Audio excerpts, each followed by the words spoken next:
de la bendita, de la gloriosa esperanza que nos aguarda. Es el deseo, el anhelo, Señor, de nuestros corazones. Terminar por la peregrinación en este mundo para por siempre y para siempre estar en tu presencia, reunido todo tu pueblo en fiesta permanente. Gracias te damos, Señor, por todo lo que has hecho a favor de la humanidad y cómo nos has alcanzado a cada uno de nosotros. Esto es lo que motiva, Señor, que nos congreguemos, porque deseamos juntos alabarte, rendirte pleitesía, darte, Señor, el honor, la honra y la adoración que mereces. Obra, Señor, en la mente y el corazón de tu pueblo aquí congregado, y podamos percibir tu presencia, Señor, podamos gozar de esta comunión bendita. Pedimos, Señor, que tú te hagas presente en medio de nosotros, que haya capacidad de discernimiento en nosotros para poder vivir este momento. Intercedemos por los hermanos ausentes, aquellos que están impedidos, que deseando estar con nosotros, pues no pueden. Y pedimos por los que estén de camino. Y pedimos también por aquellos que se abandonan, que flaquean, para que tú, Señor, les fortalezcas. Guíanos, pues, te lo suplicamos y te damos las gracias en el nombre de Jesucristo. Amén.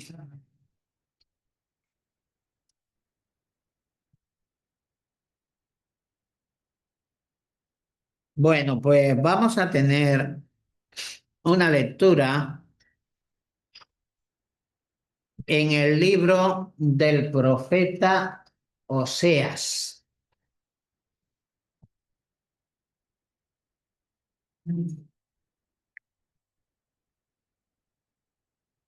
Capítulo 5, verso 6.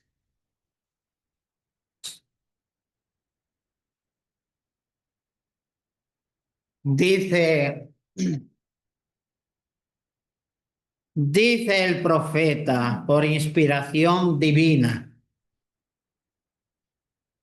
con sus ovejas y con sus vacas andarán buscando a Jehová y no lo hallarán. Se apartó de ellos.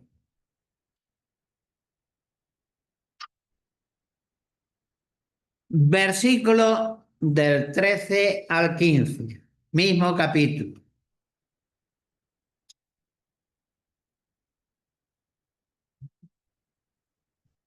Y verá Efraín su enfermedad, y Judá verá su llaga. Irá entonces Efraín a Asiria y enviará al rey Jeareb,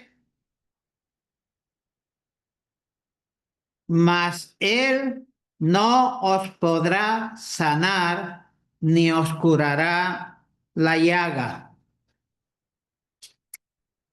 Porque yo seré, habla Dios, porque yo seré como león a Efraín y como cachorro de león a la casa de Judá.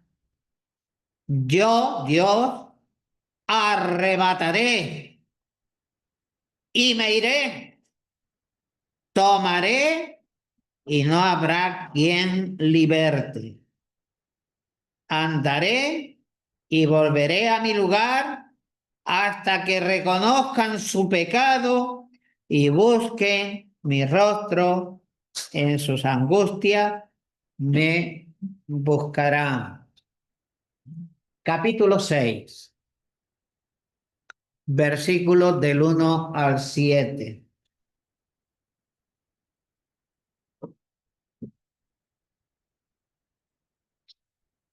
Dice la palabra de Dios: venid y volvamos a Jehová, porque él arrebató ese león poderoso, rugiente, porque él arrebató y nos curará, hirió y nos vendará, nos dará vida después de 2 días. En el tercer día nos resucitará y así viviremos delante de él, en su presencia, en su comunión. Y conoceremos, es decir, intimaremos, tendremos mayor comunión y conocimiento de Dios. Dice, y conoceremos y proseguiremos en conocer a Jehová. Como el alba está dispuesta a su salida y vendrá a nosotros como la lluvia tardía y temprana a la tierra. ¿Qué haré a ti, Efraín? ¿Qué haré a ti, Judá? La piedad vuestra, la religiosidad vuestra es como nube de la mañana y como el rocío de la madrugada, que se desvanecen. Pocas horas, el rocío desapareció y la nube, la neblina también desapareció. Dice, ¿qué haré a ti, Efraín? Verso 4. ¿Qué haré a ti, oh Judá? La piedad, la vida religiosa vuestra es como nube de la mañana y como el rocío de la madrugada, que se desvanecen. Por esta causa los corté por medio de los profetas con las palabras de mi boca y los maté. Y tus juicios serán como la luz que sale.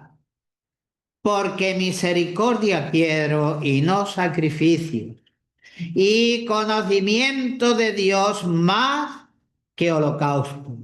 Mas ellos, cual Adán, traspasaron el pacto, allí prevaricaron contra mí. Bueno, y podemos dejar la lectura en este punto. Miren, queridos hermanos, a mí mismo me sorprende que hayan pasado como 40 años desde que me tropecé con este último pasaje o párrafo que hemos leído en el libro de Osea. Me tropecé con el pasaje en el que quisiera meditar, que quisiera tener algunas reflexiones. Pero vengo a decir que allá por el año 1985 lo leí y me dio un toque tac. Y yo dije, aquí hay algo bueno, lo voy a guardar. Un día a lo mejor me será útil. Y miren todo el tiempo que ha pasado y ahora de pronto me lo tropiezo. Me acordé de que yo había escrito una nota por ahí respecto al pasaje. Y bueno, espero con la ayuda del Señor poder compartir y sacar alguna lección provechosa. Vale, así que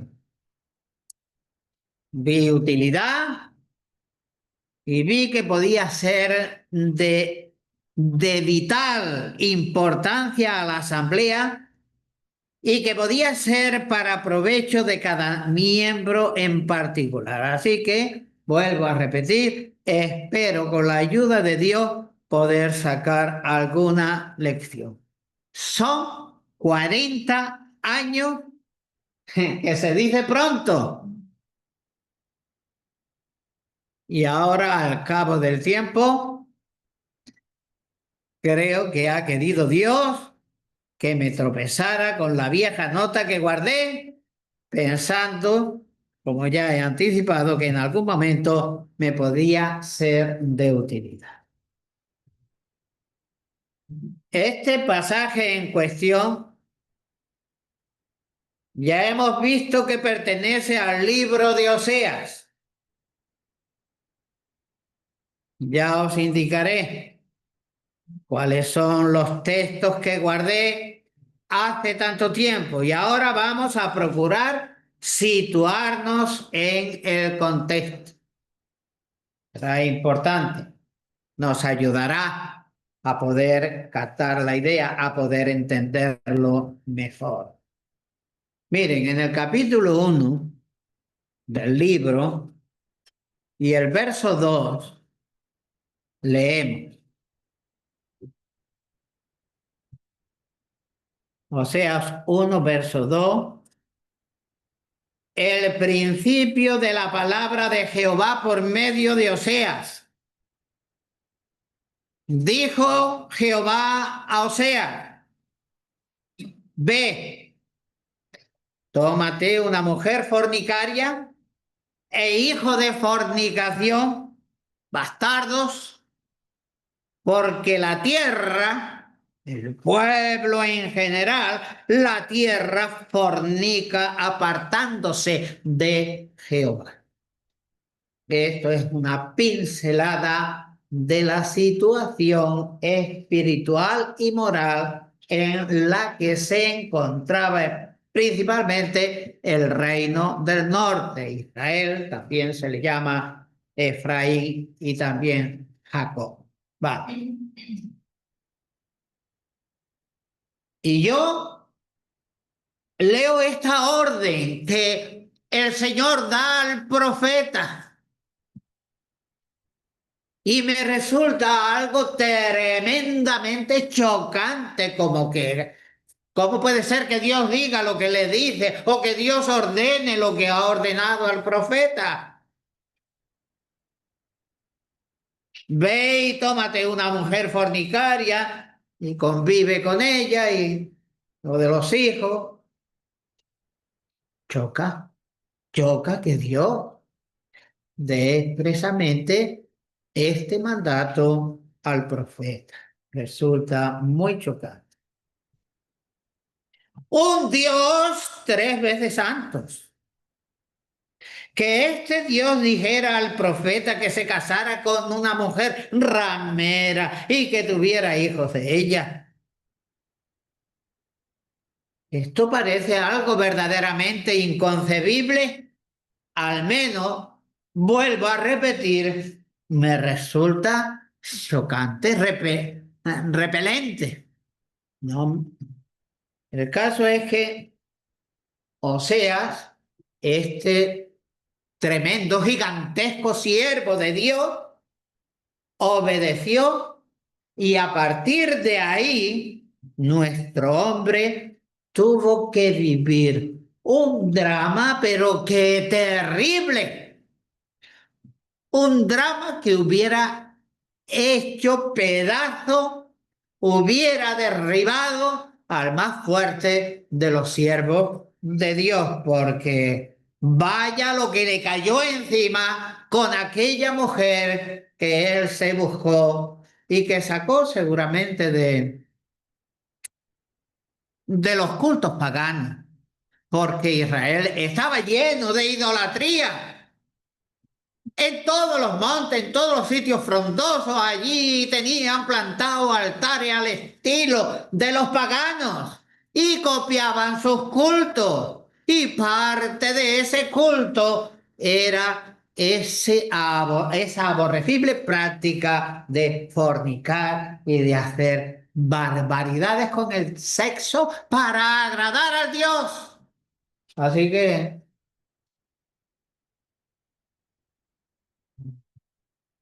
Así que el caso es que Osea obedeció y a partir de ahí, como he dicho, el drama que tuvo que vivir fue terrible. Es que no meramente Osea tomó a una ramera por esposa, fíjense, sino que además se enamoró perdidamente de esa mujer. Se enamoró y la amó de verdad, pero que esa mujer se la jugaba una, otra y otra vez con sus infidelidades y además se marchaba de la casa. Gomer se llamaba la ramera, la esposa. Eh, repito, Osea la amó de todo corazón y aun cuando ella venía de participar de las orgías idolátricas que los paganos celebraban, cosa o parte del culto de los ídolos, Osea la recibía y si no volvía, la buscaba. Bueno, resultó además que en varias ocasiones le fue infiel, pero a conciencia le fue infiel. Y su marido, en este caso el profeta,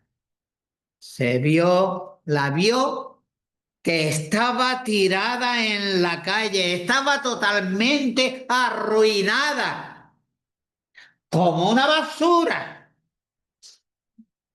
Pero aún así, Oseas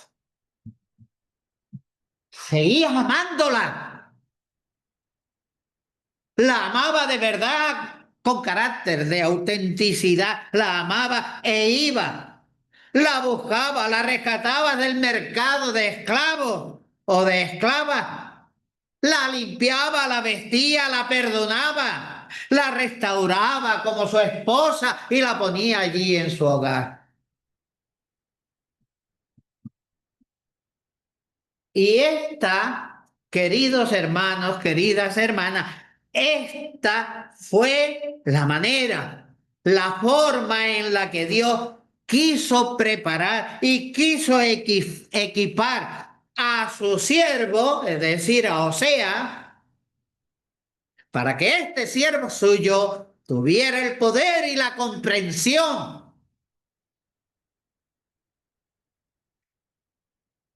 para llamar a Israel al arrepentimiento.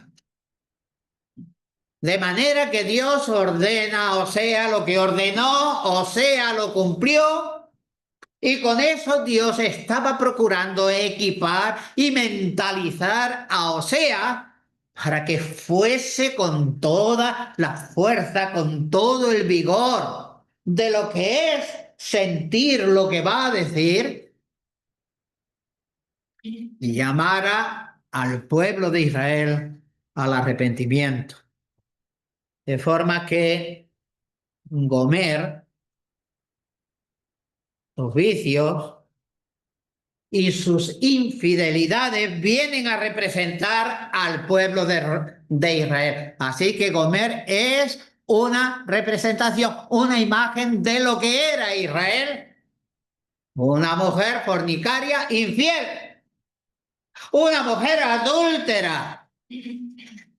Porque en el caso de Israel, Israel estaba adulterando con los ídolos y despreciando a su esposo, en este caso representado por Oseas, que era un Dios de bondad, un Dios de amor, un Dios genuino que buscaba solamente su bien. Y por aquel entonces también estaba hundido en las prácticas más perversas y más nocivas y más perniciosas de los idólatras que siempre estaban inventando experimentar nuevas y más sucias perversiones. Eso era en la antigüedad la idolatría. Así, desde esa vivida y humana experiencia, Osea llamó a Israel al arrepentimiento. Quiero decir que el profeta, salvando las distancias, ¿vale? Porque no es lo mismo el profeta que Dios, ni es lo mismo Israel que la señora Gomer.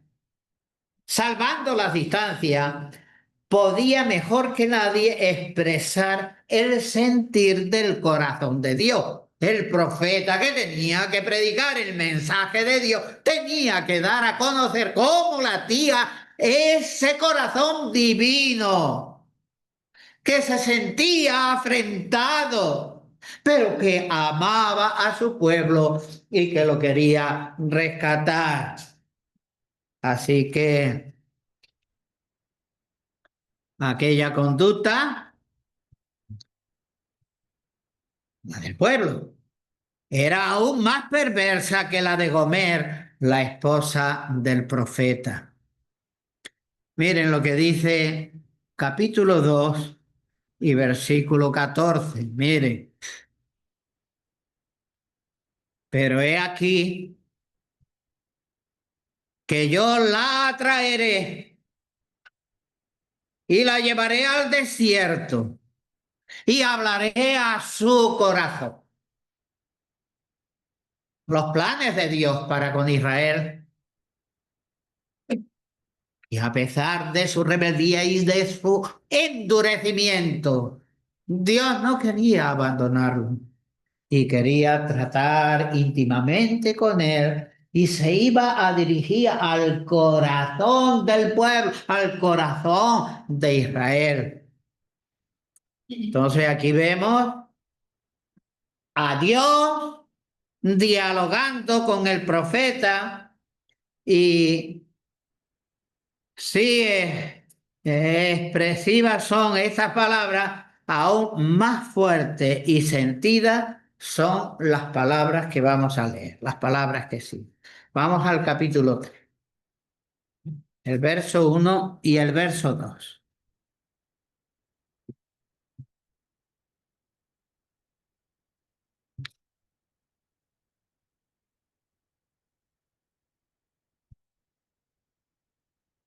Me dijo otra vez Jehová, ve, ama a una mujer amada, es decir, Gomer se había marchado. Gomer estaba de nuevo en las prácticas paganas y quizás estaba en el mercado de esclavos. B, ama a una mujer amada.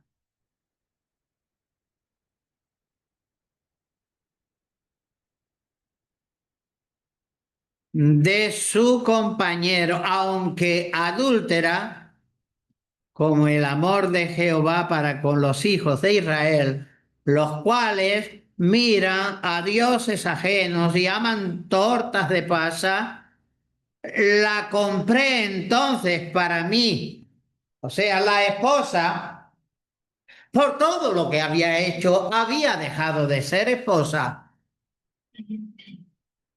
Pero va el profeta a buscarla y paga un precio, la compré entonces para mí por 15 siclos de plata y un homer y medio de cebada. Un saltito al capítulo 11.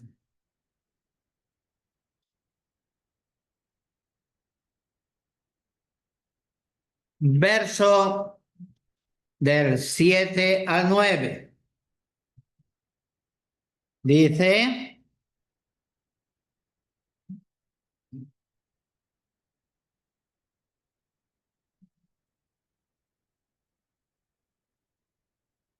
7, 11. O sea, 11, 7. ¿Lo dije bien? 11, 7. Entre tanto, mi pueblo está adherido a la rebelión contra mí, aunque me llaman el Altísimo, ninguno absolutamente me quiere enaltecer. Y ahora, ¿cómo podré abandonarte, oh Efraín? Te entregaré yo, oh Israel. ¿Cómo podré yo hacerte como Adma o ponerte como Zeboín, que son ciudades que estaban en torno a Sodoma y Gomorra y que también fueron destruidas por el fuego? Y Dios se pregunta, verso 8, ¿cómo podré abandonarte, oh Efraín? Te entregaré yo, oh Israel. ¿Cómo podré yo hacerte como Adma o ponerte como Zeboín? Mi corazón se conmueve dentro de mí, se inflama toda mi compasión. Verso 9, no ejecutaré el ardor de mi ira ni volveré para destruir a Efraín, porque Dios soy y no hombre, el santo en medio de ti, y no entraré en la ciudad, no volveré. Fuerte, ¿verdad? Muy fuerte, pero muy grande, muy sublime el amor de Dios por su pueblo. No que Dios quisiera castigarlo ni destruirlo, sino que le obligaban a hacerlo porque se endurecía. Y Dios sabía que después de la disciplina el pueblo iba a reaccionar positivamente, pero esperó al máximo. Bueno, hermano, vamos a ver. Perdonen porque a veces que me entusiasmo, me meto allí dentro y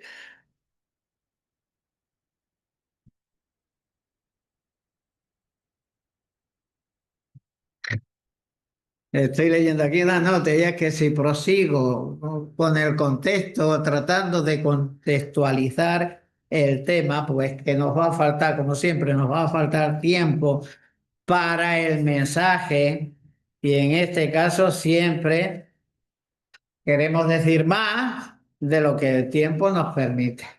Así que vamos a terminar ya con el contexto.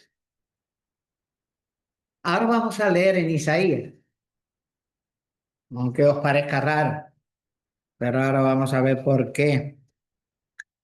Capítulo 66, verso 3 y 4.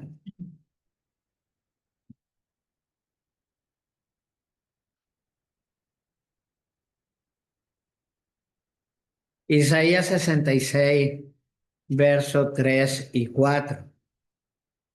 Allí dice el profeta de parte de Dios, el que sacrifica buey es como si matase a un hombre, como si asesinara a un hombre. El que sacrifica un buey equivale al hombre que asesina a su prójimo. El que sacrifica oveja como si degollase un perro inmundo. El que hace ofrenda como si ofreciere sangre de cerdo. El que quema incienso como si bendijese a un ídolo. Y porque escogieron sus propios caminos y su alma amó sus abominaciones, también yo escogeré para ellos escarnio y traeré sobre ellos lo que temieron. Porque llamé y nadie respondió, hablé y no oyeron, sino que hicieron lo malo delante de mis ojos, no escondida, descaradamente. y escogieron, a propósito, escogieron lo que me desagrada. Son las palabras que Dios dijo al pueblo a través de Isaías. Bueno, pues ya ven, queridos hermanos, que este texto menciona cuatro elementos legítimos, cuatro elementos legítimos relacionados con el culto que Dios había ordenado a su pueblo. Tanto el buey como la oveja eran animales limpios, eran animales de pezuña hendida y eran rumiantes. Y las ofrendas voluntarias y el incienso puro igualmente estaban prescritos por Dios. Eran presentados sacrificios y eran quemados en el templo, lugar en el que habitaba el nombre de Dios. Y además sobre el altar, no cualquier altar, sino todo era hecho en el altar de Jehová y siempre según la normativa de Levítico. Libro de Levítico, allí se nos dice todo lo que podía ofrecerse a Dios y cómo se tenía que ofrecer y dónde se tenía que ofrecer. Bueno, pues todo se estaba realizando dentro de la más estricta y escrupulosa legalidad. Era legal. Era exactamente como Dios había prescrito. Pero, aunque legal, era abominado y detestado y rechazado por Dios. ¿Cómo se come eso? Podría decir alguno. Bueno, lo mismo, queridos hermanos, sucede en el caso que vamos a leer seguidamente en la profecía de Osea. Bueno, ya la hemos leído, pero ahora lo vamos a repetir y tiene que ver con una oración que hace de manera colectiva o el pueblo o que el pueblo se identifica con esa oración. Vamos a leer de nuevo Oseas capítulo 6, verso del 1 al 7.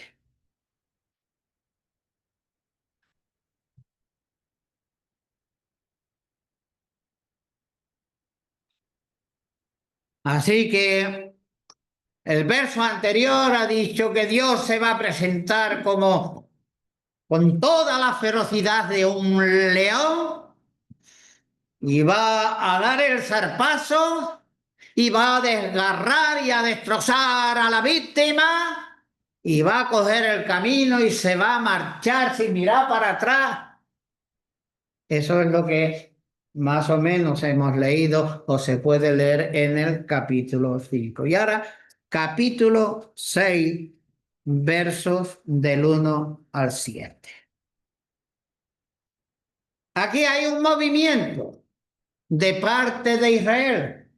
De alguna manera Israel quiere poner, como se suele decir, pañitos calientes para que Dios rebaje un poco la presión. Mire, verso 1. Hace una convocatoria al pueblo. Venid y volvamos a Jehová, porque Él arrebató y nos curará. El texto dice, me marcharé. Pero el pueblo tenía alguna experiencia y conciencia, iba a decir de la debilidad de Dios, pero lo digo entre comillas, Dios amaba a este pueblo.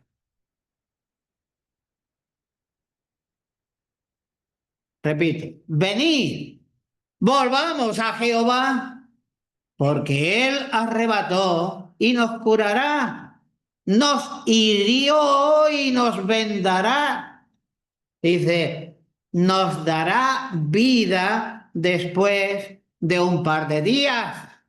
Y en el tercer día nos resucitará. Claro, aquí hay muchos que quieren ver la resurrección del Señor, pero se trata de la restauración del pueblo y sacar al pueblo de la sepultura y de la muerte espiritual que vivía y sanarlo y vigorizarlo y tener vida. Sí,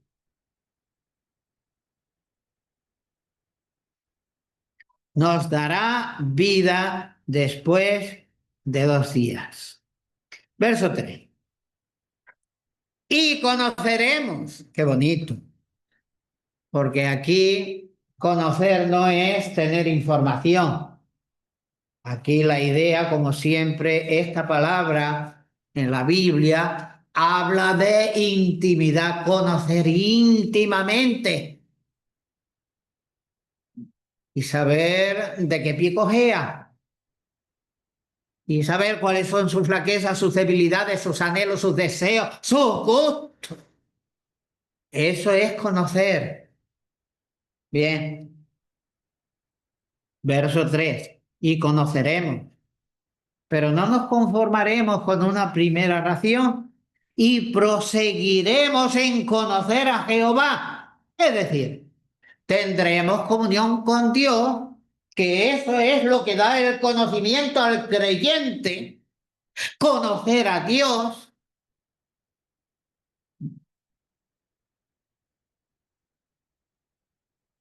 Y conoceremos.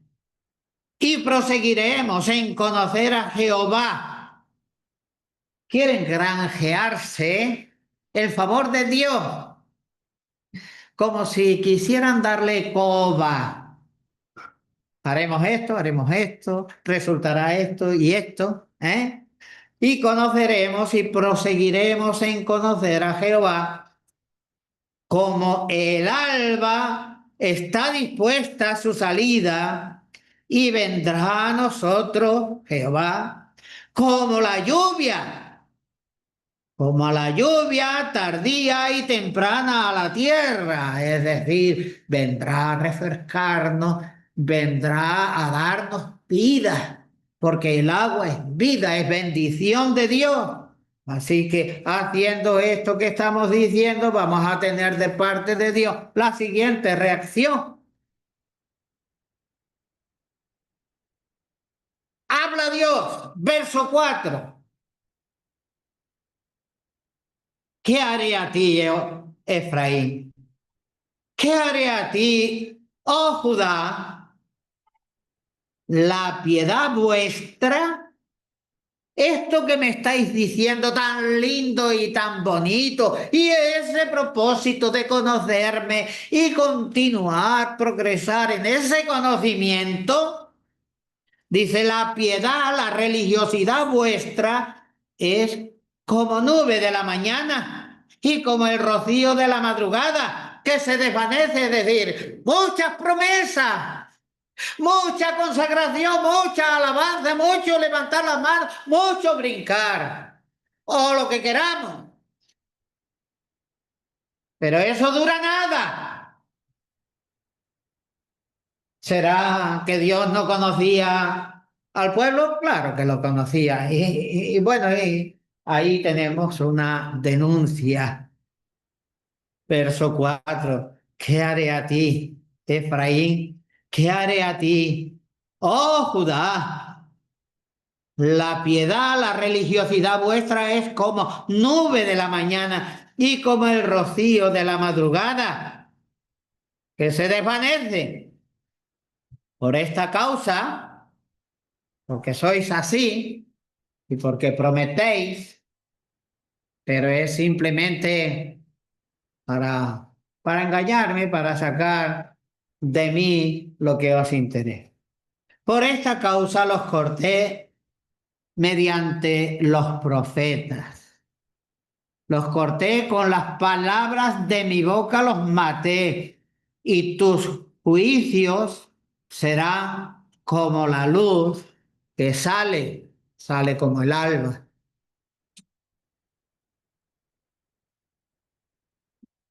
Es que se me van los versículos. Porque misericordia quiero y no sacrificios, y conocimiento de Dios más que holocausto. Mas ellos, cual Adán, traspasaron mi pacto, allí prevaricaron contra mí. Y prevaricar es que desde una posición de autoridad y de influencia y de poder, hacían las cosas para beneficiarse a ellos mismos. Bueno, ahí tenemos el capítulo 7 que dice, miren, mientras curaba yo a Israel, se descubrió la iniquidad de Efraín y las maldades de Samaria. Y luego después aquí en el mismo capítulo hay amonestaciones para los sacerdotes y hay amonestaciones para los príncipes. El pueblo estaba perdido total. Entonces, habrá habrán los hermanos, no sé si lo habrán conseguido, observado cómo en el capítulo 5 y en el verso 6 se hilvana con la idea de Isaías. Las vacas y las ovejas sacrificadas era el medio por el cual el pueblo quería acercarse a Dios y conquistar a Dios o engañar a Dios. Iban a usar para que sus oraciones fuesen aceptas delante de Jehová, pero cuando los animales, aun cuando los animales eran animales limpios y eran animales aptos para el sacrificio, sus oraciones serían rechazadas, porque no sacrificio deseo misericordia. Y es que asesinaban y robaban a la viuda y al débil, incluso los sacerdotes. Se ponían a vigilar en los caminos que conducían a las ciudades de refugio y estaban compinchados una docena de sacerdotes y emboscados, esperando al que huía y quería llegar a la ciudad de refugio. Los sacerdotes estaban allí y asesinaban. Se presentaban como los vengadores de la sangre, pero simplemente tenían una recompensa. No pensaban en la sangre, sino en la recompensa. Pues. Pero aún Dios sigue adoptando la figura del león, que es el más feroz y el más fornido de todos los animales salvajes, y está equipado con afiladas y poderosas garras. Estuve mirando en una enciclopedia, está, pues 4 o 5 centímetros, unas garras con una forma, y no digamos de las mandíbulas y de los colmillos, de 8 centímetros. Madre, eso tiene, ¿eh? Eso. Así que estaban las garras y estaban los colmillos punzantes con la que desgarraban y destrozaban a la presa, y que se marchaba campante sin mirar para atrás. Y sabe bien el león que ante él todos los animales tiemblan. Bueno, algunos estarán pensando en el león de la tribu de Judá, pero es simplemente una figura que ilustra, que nos hace real y visible lo que Dios o la expresión con la que Dios quiere que el pueblo sea consciente de que siguiendo en esa actitud van a tener una fuerte y terrible represión. Así que en el último verso se lee claramente que Dios había decidido alejarse de Israel en espera de que el pueblo en algún momento pudiera dar alguna señal de un genuino arrepentimiento y que, quebrantados en sus corazones, buscaran a Dios de verdad, porque eso lo nota también Dios. Dios nota la hipocresía, Dios nota la sinceridad.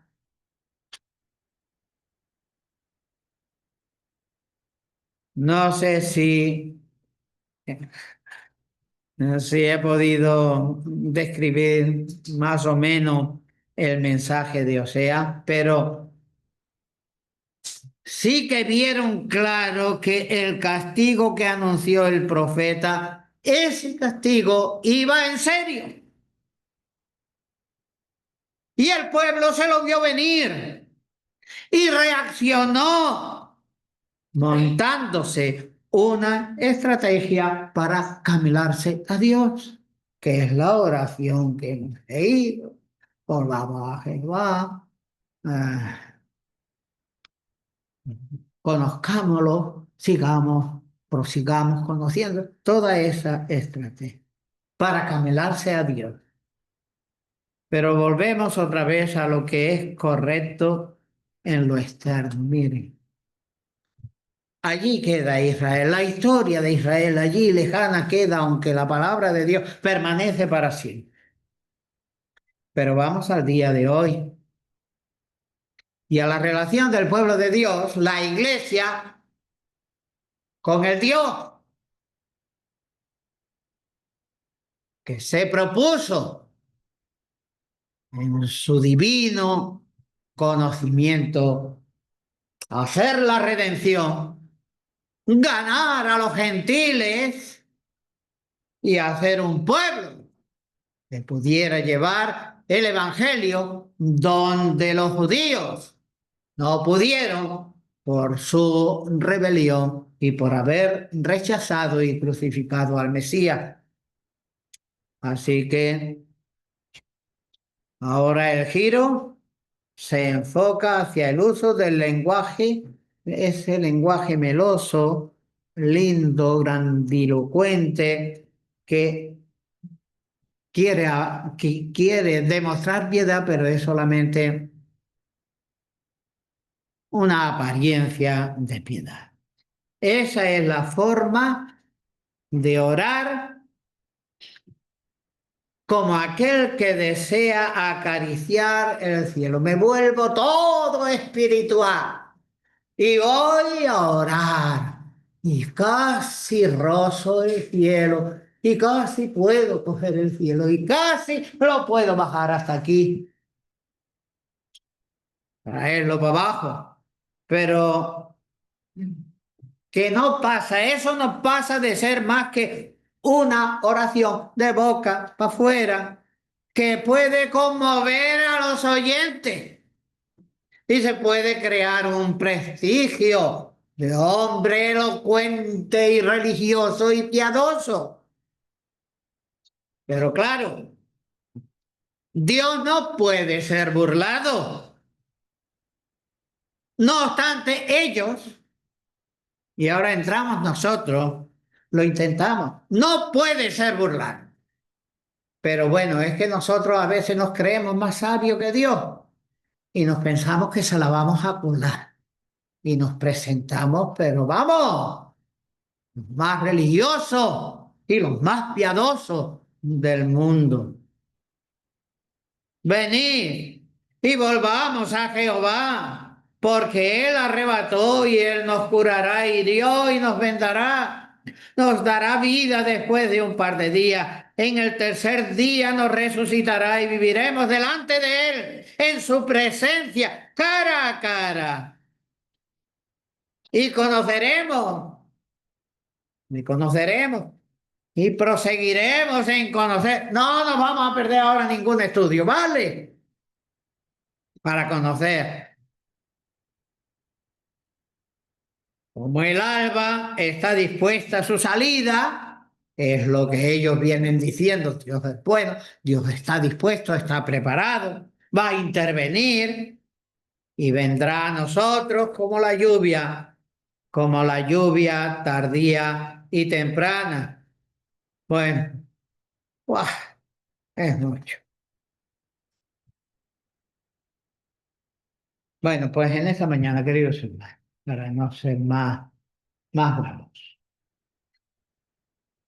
tenemos que reflexionar. Intentemos reflexionar. Pensemos que Dios verdaderamente nos ama y está interesado en nuestro crecimiento, en nuestro disfrute. Está queriendo derramar bendición hasta que sobreabunde. Pero que eso no lo vamos a alcanzar, queridos hermanos, con triquiñuelas de gente religiosa que ha aprendido truquillos.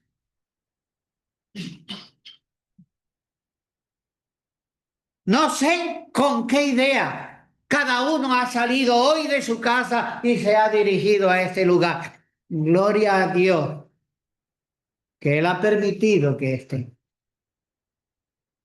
Pero tenemos que cambiar, queridos hermanos. No caer en la rutina. Que a Dios no se le alaba ni moviendo los labios ni gritando.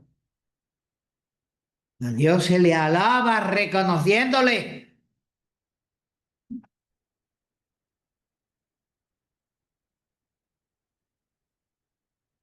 con llanto de dolor, con arrepentimiento, con reconocimiento de cómo Él ama a su pueblo, de cómo Él nos quiere corregir y confesarle diciéndole, Señor, que te fallo y te fallo y me arrepiento, pero te vuelvo a fallar, pero Señor,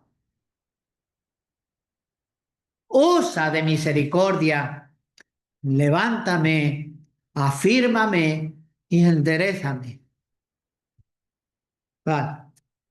Señor nos ayude y nos bendiga. Amén.